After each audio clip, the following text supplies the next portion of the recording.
Yo, what's up mga kapatid? Yan, pala kayo kami sa Mayaman. Sir, Energy Bangkal, sir? Energy Bangkal, na kami doon sa ginagawang Energy Bridge, no? Sa Maya Talong. Dito kami dumaan. Sierra Madre, sa loob ng Energy Bangkal mga kapatid. So, ito po yung mga subdivision na eskwelahan. Residential.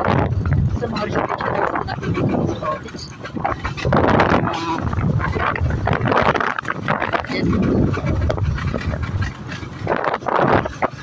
So yan, pupunta na rin ni Sir Reto. So sana sila naman rin dili na siya, murag dire sa barangay na ni siya. Yan, no? So daluyan po ito ng tubig. Sapa o tubig kanal, no? Maragbag ata ni. Okay, klaro tayo.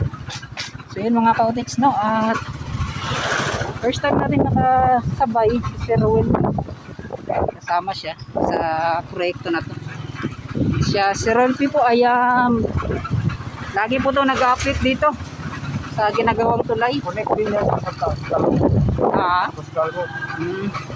So connection ka po sa Coastal Road, sir, no? Ito, kakalakyan na. Naagay road pwede ni Gyapon diri. Matapos itong tulay. So sa dalan na siguro sa Talumo, sir, no? Makonekta. Makonekta. So marami talagang mga sa loob, mga daanan na ginagawang para magkonekta sa Davao Coastal Road mga kautiks. So muna ni siya, sir. Kaso ito na pala yun mga kautiks, no? Yan, no? Dito kami ni sir. Yung pilote, no, na ilalagay. Yung mga kautiks, nandito na tayo sa site sa ginagawang hindi naman masyadong kalakihan po yung ginagawang tulay. Yan, no? So inaayos na pala nila itong mga pilote na nandito. So posibleng dito banda. Yan. Dito sa pababaan na po ng ginagawang tulay, yan, ilalagay po itong pilote. Yan. Katulad sa mga nakikita natin doon po sa may Santa Ana Ward na nilalagyan talaga yan nila ng pilote para po talaga ay mas matibay yung kanilang pagkagawa. Yun na mga cottage, at kasama si Sir Welpy. Yan. So pupunta po tayo doon sa unahan.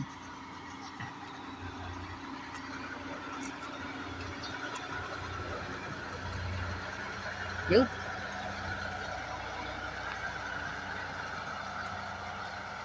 So ito na pala yun. So ito nakita nating retaining wall kanina. Yun. Sir, shout out. Yan, kasama si Sir Welpy.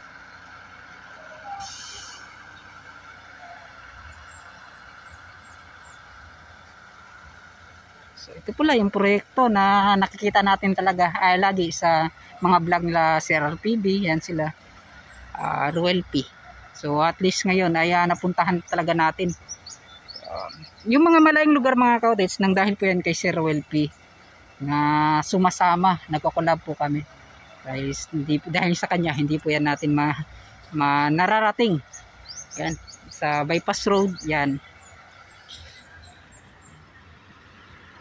Ito malaking tulong, lalong-lalo na sa pagtaas po ng tubig sapa dito.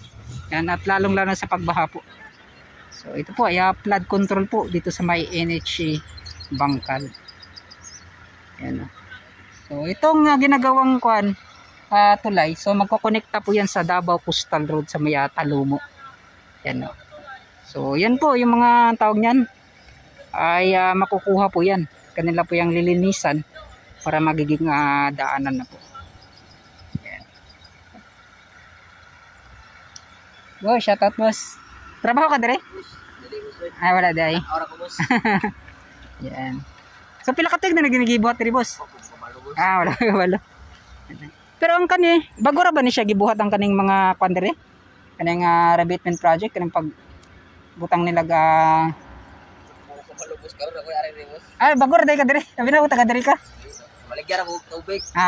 Mingaw manggod, mingaw ang tubig ba. Mao. May tambay sa ko rin pa. Sorry kay boss. Mabugnaw ko, boss. Mao. Hangin ba. Mao gid. Yan, so akala ko taga dito. Nagtanong ako kung matagal na itong ginawa. So ito parang bagong-bago pa lang talaga mga ka-outage, no? Yan. Salamat kayo, boss. Shoutout ko, boss. Shoutout, boss. Shoutout sa Kuwaday, sa Julito Pasyol, taga Davao Occidental. Julito Pasyol, Davao Occidental. Yan. Mga company mo pa rin din mo. Mga shoutout ko sa mga Kuwaday, taga Santa Maria. Sa mga Igagaw dra, sa mga Pasyol family. Yan. Daghang salamat, boss, ha. Salamat, Yan, boss. shoutout sa mga boss. So yan mga ka-outage mo. Dito banda. May pumasok pa ng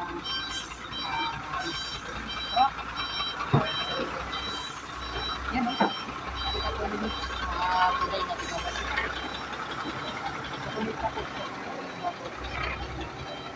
So, lahat po ng mga area na lalo sa loob na hindi magkakonekta. So ginawan talaga nila ng paraan.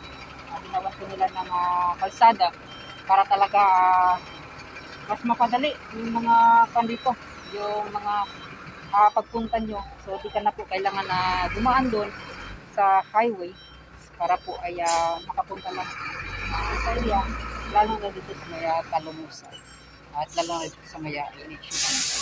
So ito na po, napakalaking tulong talaga ng ginagawang tulay na to para po sa yan sa Talong. Yung mga cottage, no, at ito po yung update natin. So first time po natin napuntahan po ito mga area ko kasama si Sir.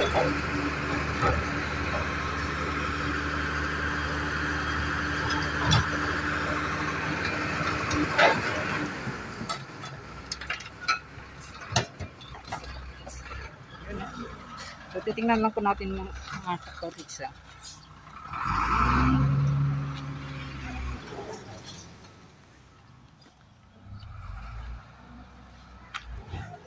Yun, yung girder na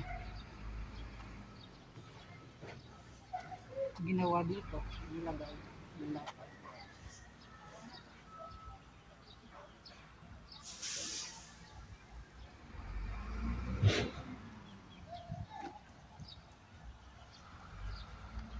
Tapos yung talugan, itong sapa na magkokonekta doon po sa yung dulo po nito, yung makikita po niyo yung tulay, yung Matina Talomo Bridge. So yun po yan mga cottage, no? Wala akong masabi na talagang ginawan ng paraan para po talaga mas mapadali yung access, yung daanan po dito sa area. Yun, maraming salamat, no? So kasama ko si Sir Welky yun, no? Nya, sir, okay na? Sulit. So maraming salamat. So di ba katong mo dito, sir, dili pa kaya ng ano, no? O paano? Ngani na gud. Ngani na. Pero pahumanay na ni siya kay naginabuno naman siya. Kanin lang mas katulay ang railings. Railings na butangan giday, no? Dito mo naman to prosesohon kung lagkuan itong silopi. So dire dako giday mahawan dire, sir, no? Tulis ba ni or porlis lang? Tulins lang, no? Bitaw, no? So tulins lang ata gyapon siguro ang buhatonon dira. So yung mga cottage, no? At ito yung update natin. Yun mga cottage, so dito banda, yan, no? Ito pala yung itsura ng ginagawang tulay. At hindi po ito parang straight po siya mga cottage. Backward po pataas tapos pababa. So maganda, no? 2 lanes lang po siya. May sidewalk, left and right. So ito malaking tulong yung ginagawang tulay dito para po sa pagkonekta ng dalawang barangay. Yan na.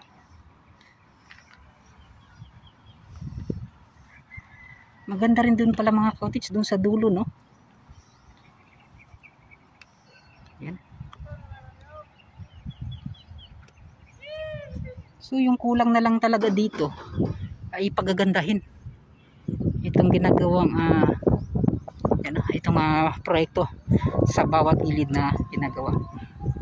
Yan. So lahat pala itong daluyan po ng tubig dito ay magiging ganito na. Yun.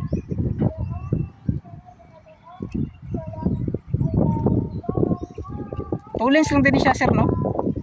Padulong ni ko no talumo. Tong tulay bitaw. Ay mo na din ang katong sa padulong katong maigo nga. So, Olas Talomo Bridge. oh, Amo na din gawasan no. ano siya? Yung mga kautis ito pala, yung doon banda sa makikita natin sa Olas Talomo Bridge sa ginagawang Davao Coastal Road. Talumo Matina. Matina Talomo. Yan mga kautis no bridge. Hindi pala Olas, sorry. Yan no, Matina Talomo Bridge.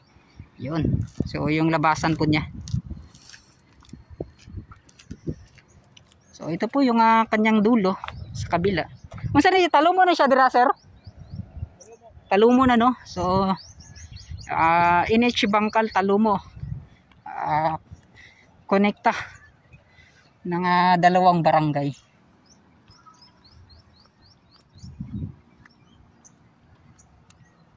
So sa mga taga Davao City, lalo na dito sa itong area na to, na taga dito. Sa mga hindi na po nakakapunta dito. Ito na po yung makikita nating pagbabago.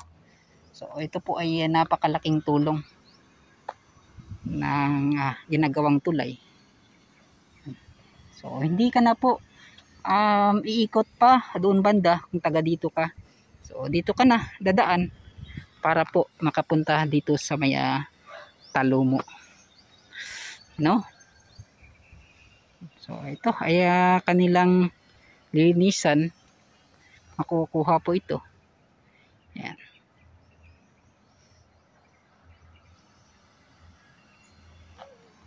So napakagandang proyekto mga ka-outage. So kung hindi po dahil kay Pangulong Duterte, kay PRRD, ay wala po itong proyekto na to. Yan no.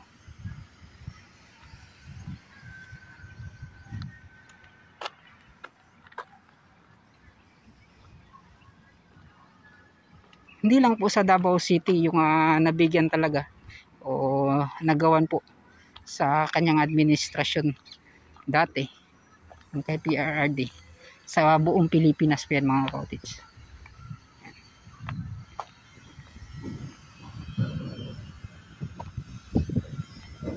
So siguro sa pagbalik na namin ni Sir Willie kapag doon sa unahan ay natapos na.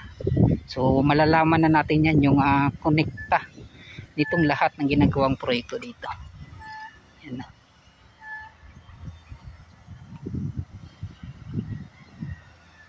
So yan, sa tingin ko dito banda yan, itong mga ganito ay nilinisan o tatanggalin pa nila para mas makita talaga yung lawak. Yan, no? Pero hindi na siguro din nila tatanggalin mga ka-outage. Ito ay para din sa paglakas po ng agos. So ito po ay isang pananggala or harang din kapag itong daluyan po ng sapa na to kapag malakas. So napakalaking tulong para po protekta. Yan.